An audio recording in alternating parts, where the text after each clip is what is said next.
Yeah, and I think so for our viewers, it's important to point out that anytime you're in a relationship with someone where there's a perception of power differential, and that's what stage hypnosis plays on, someone that has this power that you don't. It's the same in the medical setting. We put doctors into a place where they know what's better for us. So anytime you're in that situation, that you become more suggestible, you become more open to whatever is being said, consciously or subconsciously. You know, and so when someone doesn't want to talk about an issue, they may not even say anything, but there's a communication that, oh, there's something wrong with whatever it is, and you get it. And so, like you said, there's very, very simple ways and effective ways to change the languaging, you know, about how we communicate something. I was telling you earlier that there's a book out called The Worst Is Over, is the title, I think, and the subtitle is Verbal First Aid for Healing. And it talks about a program teaching EMTs that arrive on trauma scenes or, you know, accident scenes to use certain language when they first approach someone. You know, so whenever someone's shooken up or scared or frightened or in shock of whatever kind, and it's something, you know, parents can use with their children. The first thing you can say is something calming, you know. Touch them, make contact, and say, okay, the worst is over, help's on the way, you're going to be okay. Just those words, it actually changes what's happening in the body. The heart rate starts going down, the healing mechanisms start, you know, kicking into play, the parasympathetic starts to become active, which is when healing can start to happen. So all those things are just very simple, and then amazing things can happen too, where, you know, someone can be bleeding profusely from a wound, and an EMT, once they have made that connection and rapport, can say, now, you know, can you make the bleeding stop in this vein in this part of your body? And that's something consciously we don't have any idea how to do. You know, if I asked you, Will, how to, you know, stop the bleeding out of that part of your arm, it's like, I don't know how to do that, you know. But the subconscious does, and once someone's in that real receptive trance state, the body responds, and just amazing things have been done that way. Yeah, and that's very exciting, and something I'm really excited about. I mean, the whole idea of teaching professionals is exciting, because I believe, having practiced psychotherapy for years and then learning, and in the process learning more and more about hypnosis, I feel like the principles that we're talking about are basically being played out in any kind of talking therapy. And in some ways, there are certain approaches to doing psychotherapy that I now believe are really not beneficial to continue to ruminate and let a client talk about the worst stories and kind of lament, and rather than giving them empowering kinds of information and skills. And so the thing I'm excited about is I'm about to launch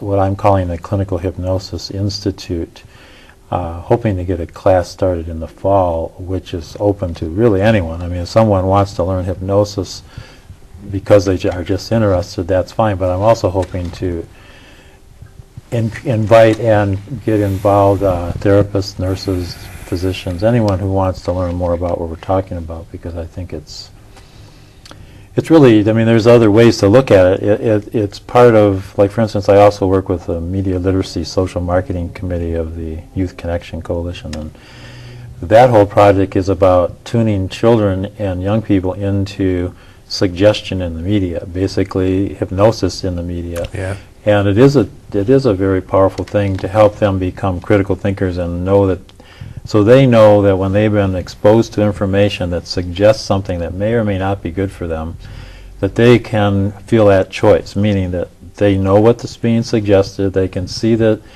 you know, this is what is the outcome that's being suggested, but then critically analyze it and say, okay, I'm not going to, that's a choice I have. I don't have to do that. I don't necessarily, if I don't have low self-esteem, I don't have to buy those particular shoes or use that brand of, you know, cigarettes or bubble gum or whatever it is. So, so it's you know, that's why I'm so excited about empowerment, just like you are. I mean, it's the whole idea of helping people become more responsible and more at choice in their life. Because I mean, in a country like ours, where we honor free speech, we protect free speech, but we don't necessarily help our citizens understand that free speech can also have influence on their subconscious mind, and that can be politically, it can be socially, medically, all those things we've talked about. So, well, and I think the flip side to free speech is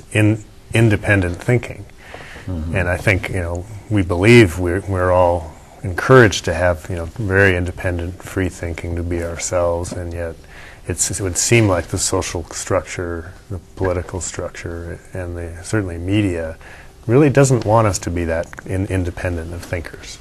So I think it's a challenge then to recognize how what we're being given really tends to constrain us to certain ways of seeing, and that it takes consciousness to kind of break out of that and say, no, I can have my own sense of what's right. Right. And to me, that's where the hypnosis comes back to. There's an intelligence within all of us that guides us every single day, and for personal healing, for whatever it is, you can start to rely on that, and that's something that's really tremendously empowering. Yeah, and as you're talking, the ramifications are really widespread when you think about it. I mean, to me, that one of the things that, just talking about the advertising aspect of it, I mean, what's driving a lot of our behavior is driven by consumerism, and that's fine to a point, but then when we realize that we're consuming the planet in the process, I mean, there's another level at which people need to understand, do I make a choice to, say, buy an SUV if we recognize that, say, oil consumption is, I've heard data that says our oil supply is now, on the downswing, meaning we may run out. Right. So things like that. I mean, there's all that whole aspect of it. But before we run out of time, I just want you to be able to mention your book again, Transform Yourself. I don't know if we can get this. Transform Yourself, a Self-Hypnosis Manual by Patrick Marsolek. And tell us where you're going to be. You're going to do in classes. Well, I would say the most important thing is they've been putting my credits up on the screen from time to time. If you look at the website, innerworkingsresources.com, it lists classes, activities, articles that I've written, CDs, the book's all there, and people can contact me too if they have more questions. So I think people should know that you practice in a very, I'd say, unconventional way in some ways, in the sense that you do trips.